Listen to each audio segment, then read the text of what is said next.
No DQ Galaxy. We are live with a recap of WWE Backlash 2023 from San Juan, Puerto Rico. What a show and what a crowd. One of the best live crowds for a WWE event ever. I'm talking about ever. They brought so much energy to the show, made it so much better than it would have been, I think, under normal circumstances. Your typical Backlash, just a filler pay-per-view after WrestleMania, but the atmosphere and WWE, to their credit, put on a great show for the fans in Puerto Rico. Now, let's get to this recap.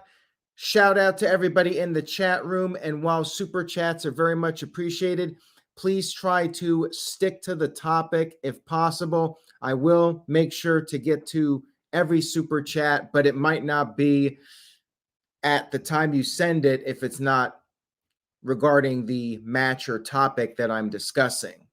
Now, let's get to it. The opening match, Bianca Belair versus Iyo Sky for the Raw Women's Championship, even though Bianca and Iyo, for that matter, have been drafted to SmackDown.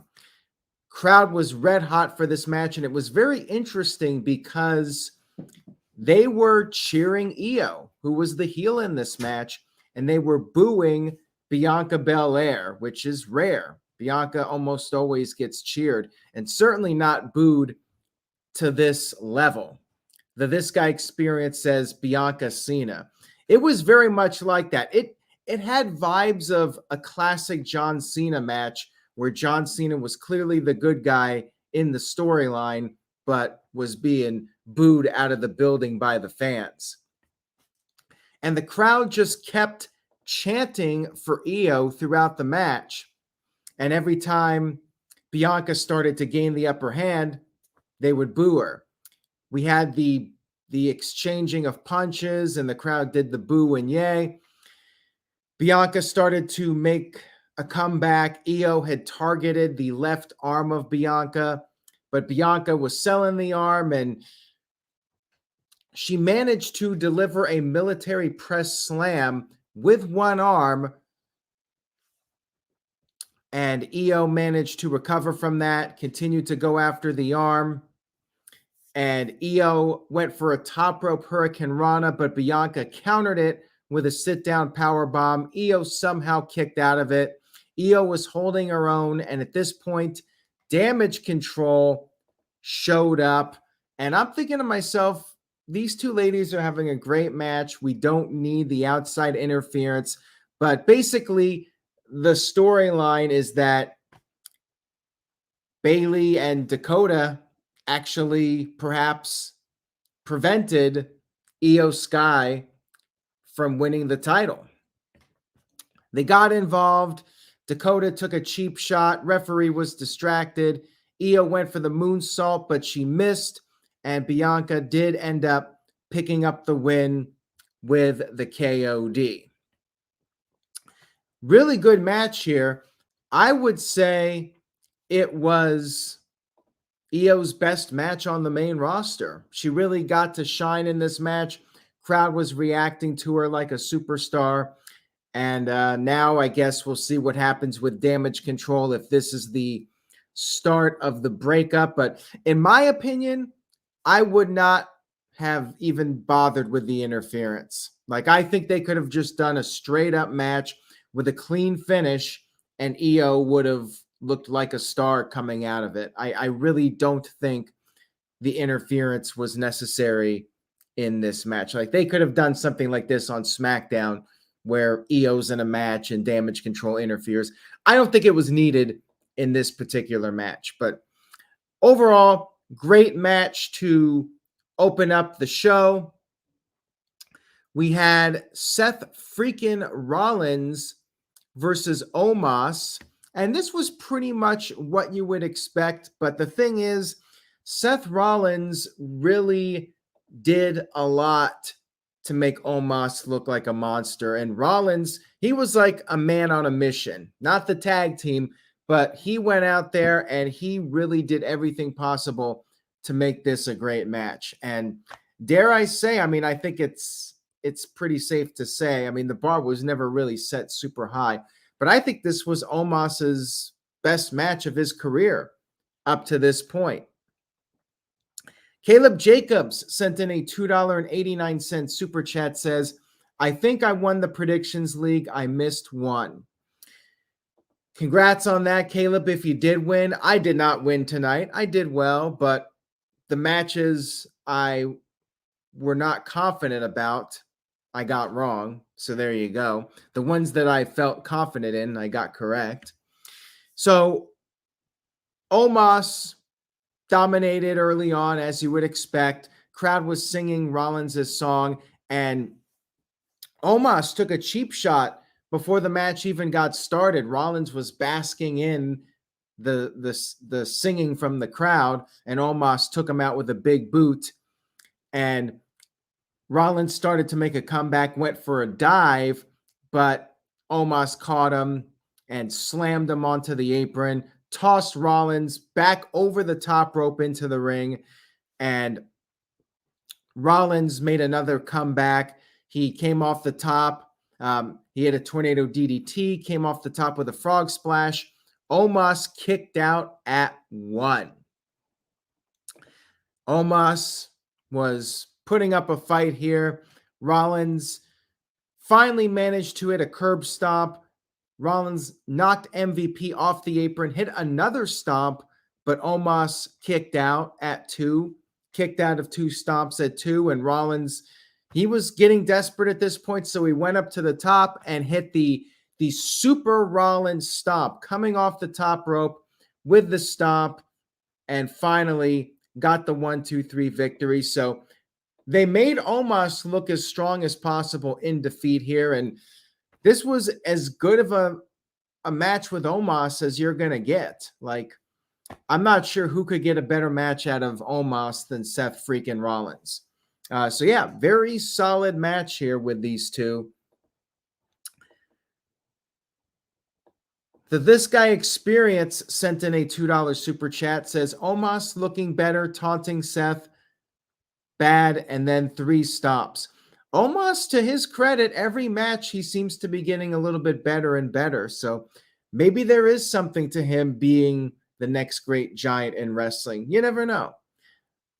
Psycho Jet Black sent in a $2 super chat. Thank you for that. Psycho says, did WWE give up on the Hurt Business reunion? It sure is looking like it. There's been no indication that they are reuniting, and Bobby Lashley has been drafted to SmackDown, but you could always make a new Hurt Business, bring in some different people and form a new version of the group. Psycho Jet Black sent in a $2 super chat. Thank you for that. Says, would you like Omos more if he cut great promos? If we saw some layers to his character, I might be more into him. And to his credit, the matches are getting better, but where do you go from here? That's the question. Like, he had this presence to him in the beginning of this unstoppable giant, but now he's been stopped. Brock Lesnar stopped him. Seth Rollins stopped him. And how do you give him layers without him becoming a comedy figure like a great Khali? When I'm saying give him layers, I'm not saying make him the great Khali dancing around and all that stuff from 2011, 2012. But we'll see what they do with him. I mean, time will tell. The jury's still out on Omos, but certainly a very good showing for him tonight. Next up, we had Austin Theory versus Bobby Lashley versus Bronson Reed in a triple threat match. And this one was good. Also was pretty much what I was expecting. Good triple threat here with these guys. Bronson Reed looked impressive. At one point, he came off the apron with a Vader bomb onto Bobby Lashley. And there was a period where Theory and Reed were working together, but then, of course, that alliance did not last. And then Reed hit the tsunami to Lashley in the ring. Theory broke it up. Reed power slammed Theory and then went for a moonsault, but missed. And at this point, Lashley speared Reed. Theory threw Lashley out of the ring and stole the pin. This was exactly what I thought was going to happen, what I said on the No DQ predictions video. But it was a good match. Austin Theory retains. No real surprises, though, with Theory now on SmackDown and Bobby Lashley moving on, probably to Roman Reigns at some point. And Bronson Reed took the fall, but got in some offense and looked pretty good. I actually thought it was the exact length it needed to be. I really don't think it needed to be longer than it was. We had Rhea Ripley defending the Raw Women's Championship against Zelina Vega, both of them from Friday Night SmackDown. Or no, Rhea Ripley is the SmackDown. I'm getting confused. Rhea Ripley is the SmackDown Women's Champion defending against Zelina Vega. Rhea Ripley is a member of Raw. And Zelina Vega, I already forgot what brand she's on at this point. I think SmackDown, but I'm not even sure at this point.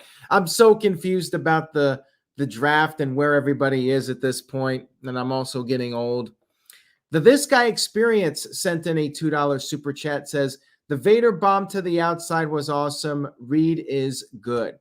SmackDown, LWO is on SmackDown. That's right, because Judgment Day is on Raw. So Ray and Dominic are on separate brands. This Guy Experience said the Vader bomb to the outside was awesome. Reed is good. Yeah, Reed definitely got to shine in that match. Thank you for the super chat.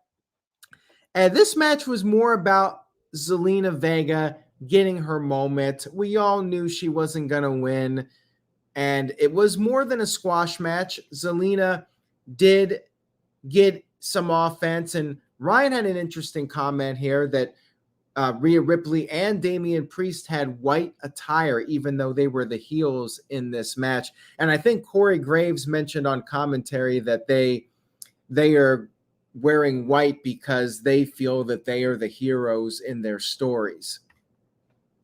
So Zelina got her big moment. She came out there with the Puerto Rican flag, wearing the Puerto Rican colors, and she got a huge standing ovation, and she actually started crying from the fan reaction. So that was really cool. I'm glad she got her moment, and she threw a sandal at Rhea Ripley, which I guess is a custom in that region.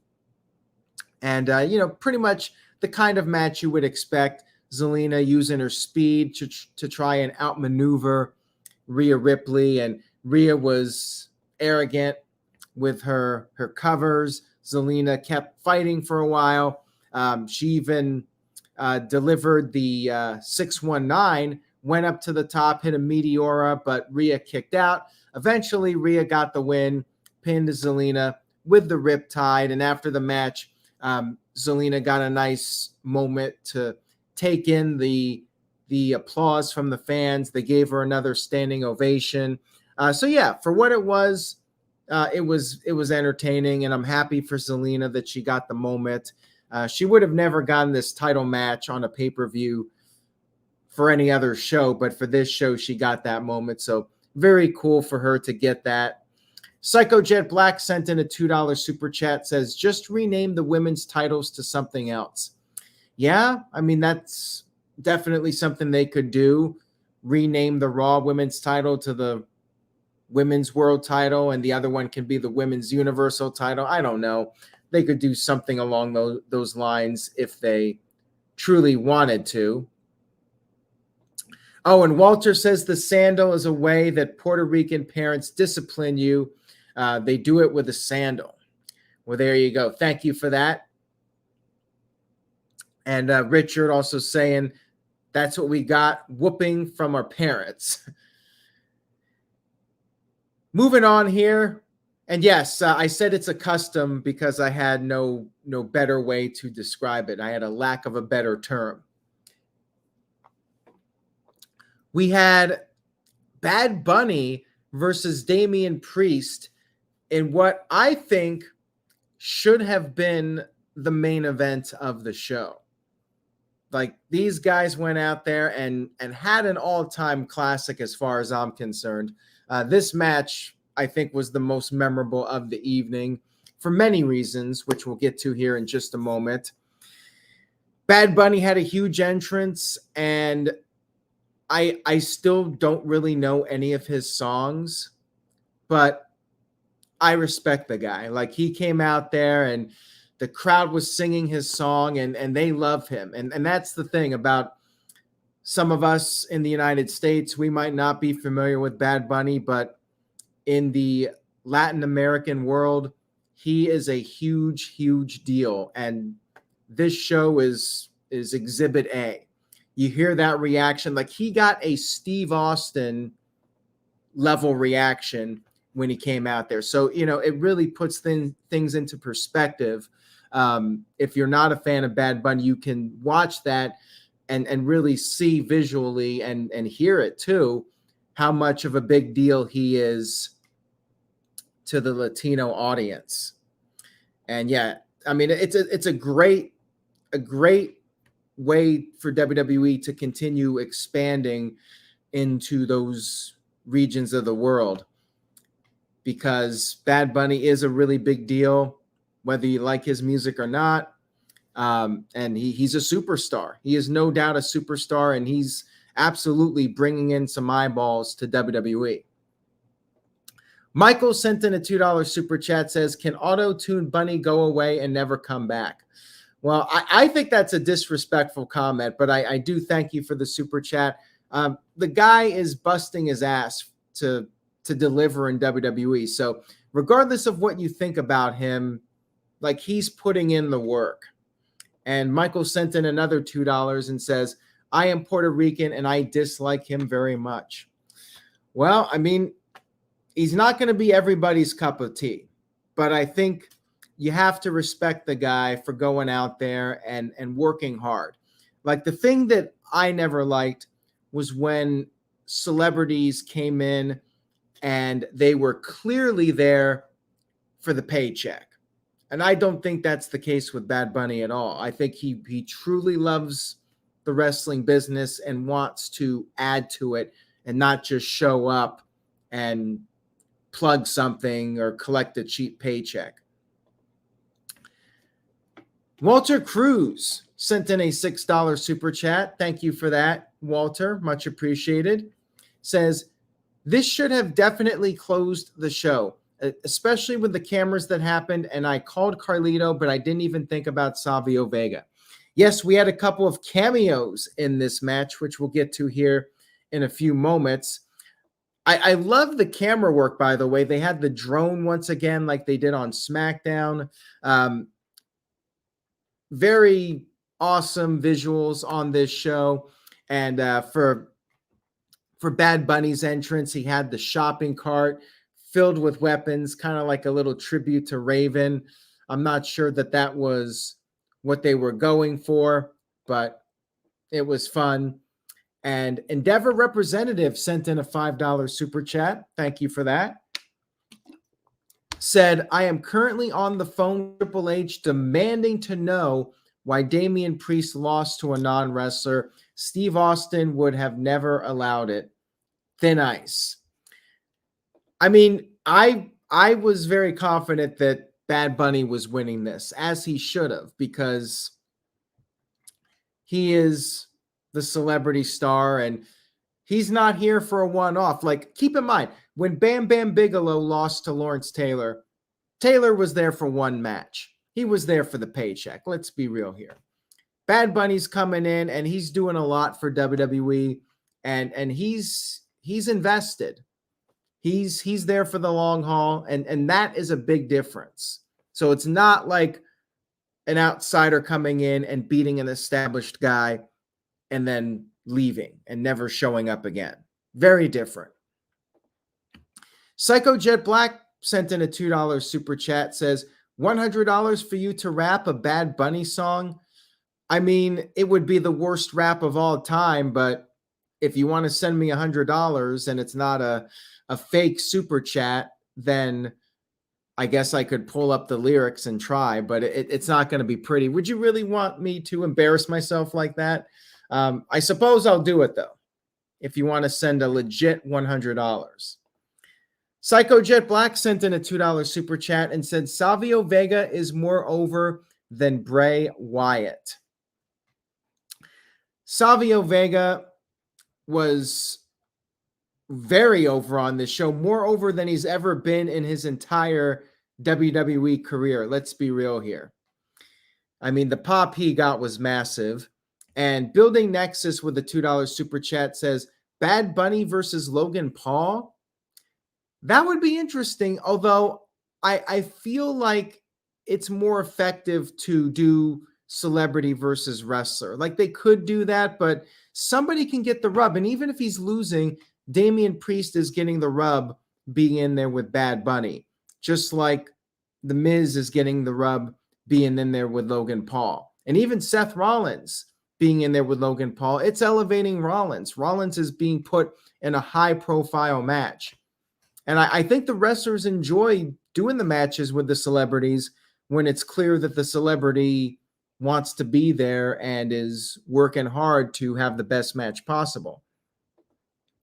The This Guy Experience sent in a $2 super chat, says, Carlito, Jack, we need one more run and a great push. I agree with you, man, but we'll get to that here more in a few moments. Cameron Johnson sent in a $5 super chat, says, I think this is one of the best shows in WWE history. I mean, it's up there as far as shows that were memorable. This has got to be up there, but we'll assess everything at the end here. I'll give my final thoughts in just a few moments. Psycho Jet Black sent in a $2 super chat, says Bad Bunny versus Bo Rida in a rap battle. You know what?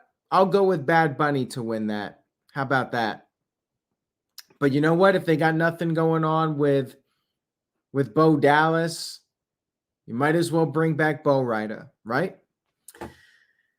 So anyways, let's get to the match. Bad Bunny was shoved. He was pie-faced. He got right up, slapped Priest, busted out a Michinoku driver, which got everybody popping. And Bad Bunny actually clotheslined Priest over the top rope and started using the weapons. He got the kendo stick. And Priest acted like he was going to leave, but it was a fake out. He kicked the trash can into Bad Bunny, and then the two of them fought in the crowd, and they ended up on top of one of these production crates, and Priest ended up giving Bunny a Falcon Arrow through a table that was conveniently set up below, but, you know, cool spot. They get back into the ring, and Priest ended up hurting his leg.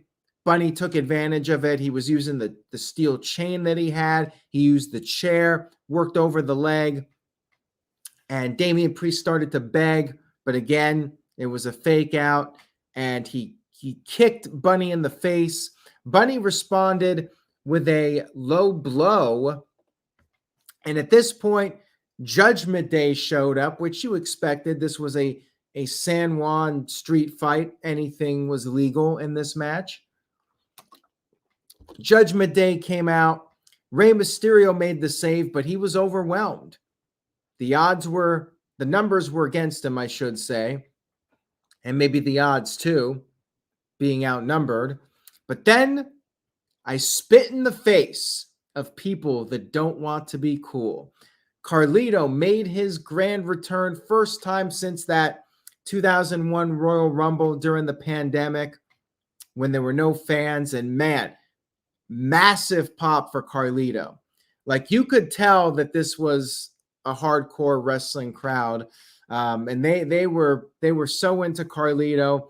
I'm so happy for Carlito that he got this moment with the live crowd in Puerto Rico. He was wearing the NWO shirt.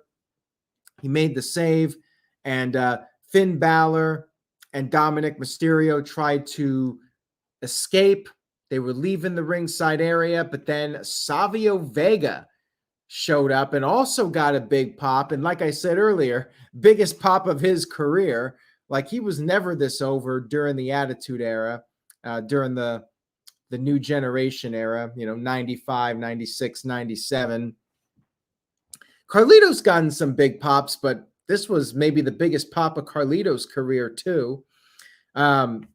Carlito, Savio Vega were there, and the LWO came out, and Savio even took out Finn Balor with a couple of chops.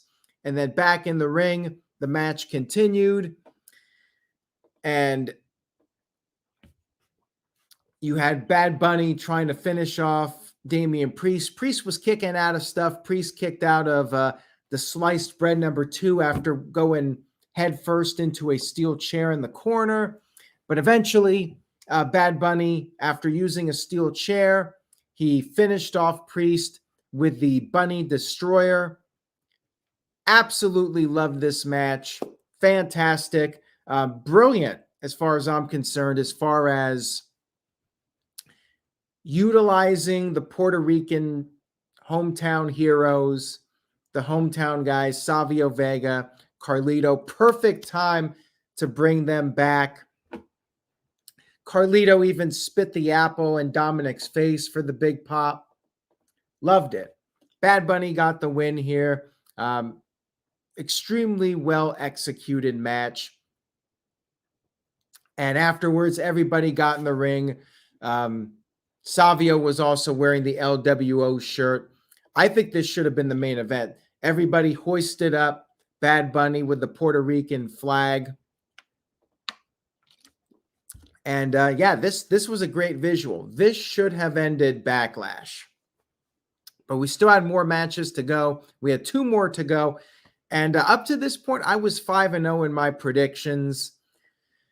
I was kind of hoping I would be right with the last 2, but I was not confident. I mentioned on the predictions video, I felt these last 2 matches were the ones that were hard to call. So we had our 6-man tag team match, and who would have thought that this was going to be a buffer match, a filler match in between the 2 main event matches, because they even advertised it as a double main event. So the 6-man match with the Bloodline was basically in the buffer spot to cool the crowd down. Like, that's crazy, right? Still a really good match, though, and they advanced the Bloodline storyline. Early on in the match, good guys had the upper hand, and Solo Sikoa tagged himself in after the Usos were struggling, gained the upper hand for his team, and it was a pretty standard tag match at this point. They worked over Sami Zayn for a while. Eventually, Matt Riddle came in with a hot tag, and Riddle was on fire. Riddle was doing all of his signature moves, got a standing ovation from the fans. This was such an awesome crowd here. Owens tagged in, tried to put away the Usos. The Usos had some miscommunication. Jimmy accidentally super kicked Jay, and Owens and Jey Uso got in a hockey fight, kicked each other, both fell down. Crowd gave them a standing ovation. And then Sami Zayn tagged in, hit Jimmy Uso with the Blue Thunder Bomb, and got the 1-2-3 victory. No, I'm kidding.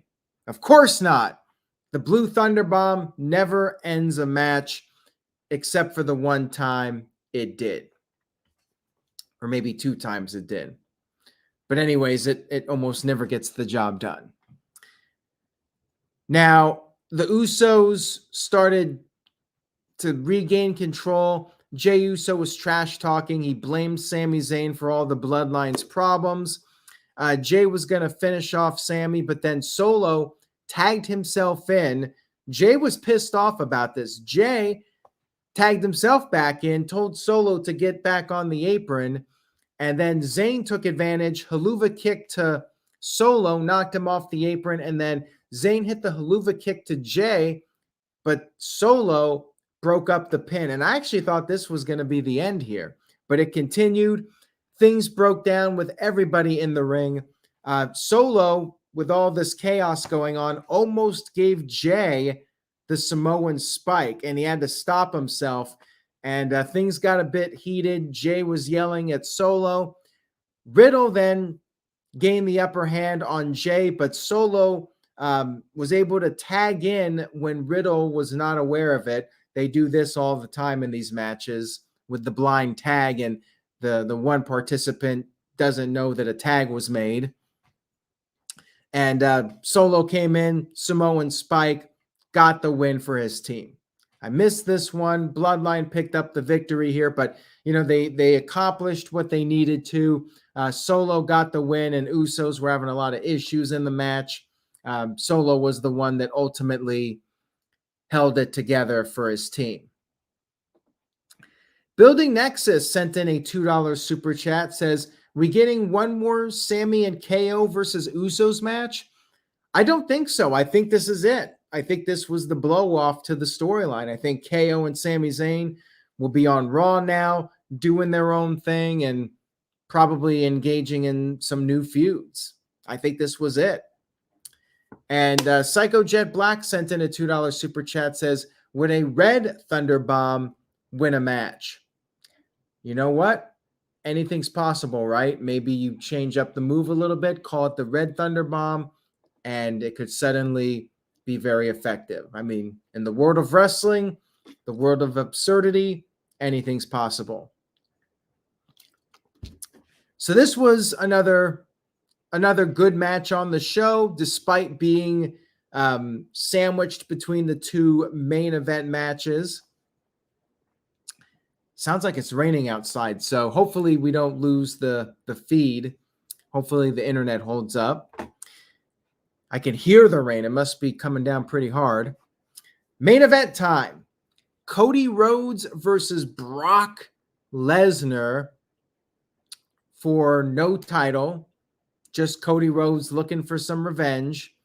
Cody did not wait for the bell to ring. He jumped over the top rope, went right after Brock Lesnar before the bell even rang to start the match. He hit Lesnar in the face repeatedly with the steel steps, used a steel chair.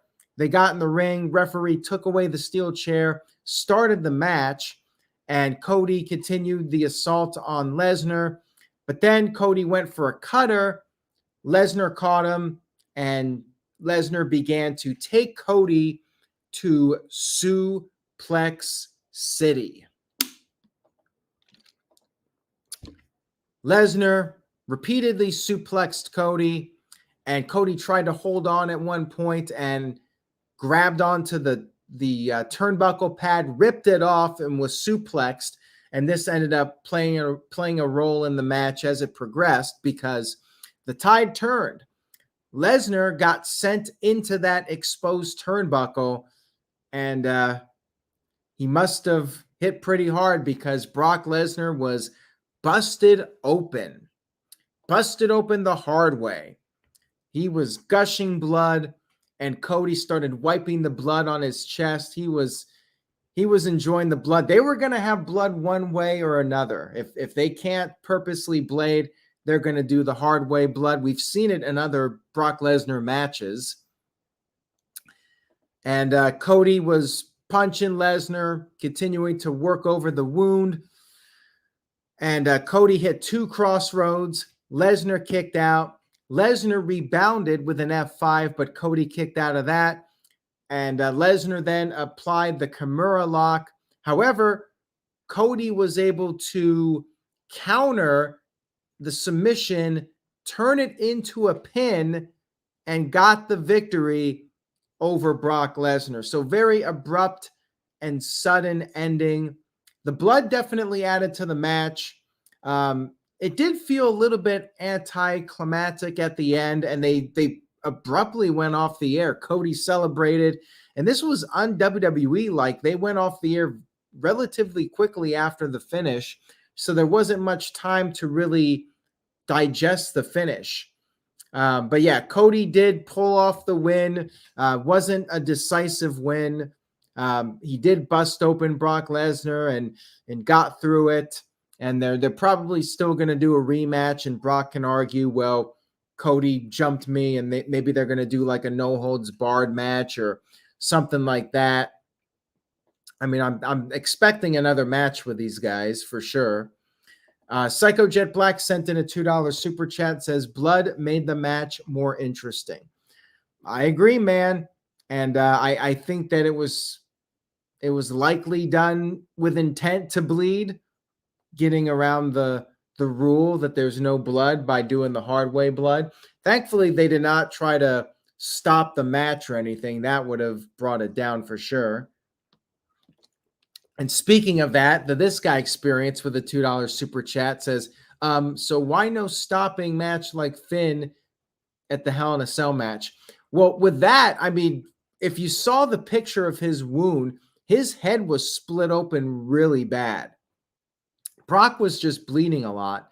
I mean, it was a cut for sure, but that Finn one was really bad. So maybe they made a judgment call, and maybe because it's Brock Lesnar, exceptions are made, and for Brock Lesnar matches, they back off. I mean, who knows? Who knows what the real story is there? So now that the show is over, I definitely feel like the Bad Bunny match should have closed it.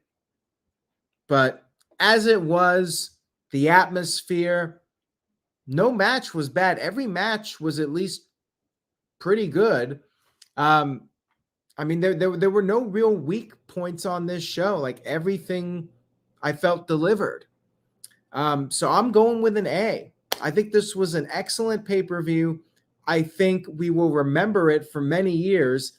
Puerto Rico, the fans there brought the energy, and one of the best wrestling crowds ever. I mean, they're right up there with the best Montreal crowds, the best Chicago crowds. Like, they deserve more shows, and I hope WWE continues this trend of doing these international shows, especially in areas that don't get a lot of WWE televised events.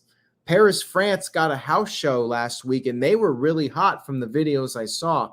Maybe do a pay-per-view in Paris. Keep going into different territories. And London, Money in the Bank's coming up. That's going to be hot. Building Nexus sent in a $2 super chat. Thank you for that. Building Nexus says, Solo versus Seth Rollins for the new belt. You may be onto something, especially if they're going to have a SmackDown person in the final match to crown the new champion. Would not shock me if it's Solo or even Roman Reigns. We'll see what happens. So yeah, I give the show an A. I think it was an excellent show. Definitely worth watching. You know, it kind of gave me Canadian Stampede vibes from 1997 when they did the show in Calgary, and that was a great atmosphere. Money in the Bank 2011, and then even earlier this year with the Elimination Chamber show in Montreal. Clash at the Castle was another one, like with a great atmosphere. And I'm hoping we'll see more Carlito and even Savio Vega. Like, add them to the LWO. Why not? And by the way, that was a great decision to bring back the LWO. That seems to be paying off big time for WWE. Anyways, thank you all so much for tuning in. Much love and appreciation to everybody for watching. If you enjoyed the video, please give it a thumbs up on YouTube.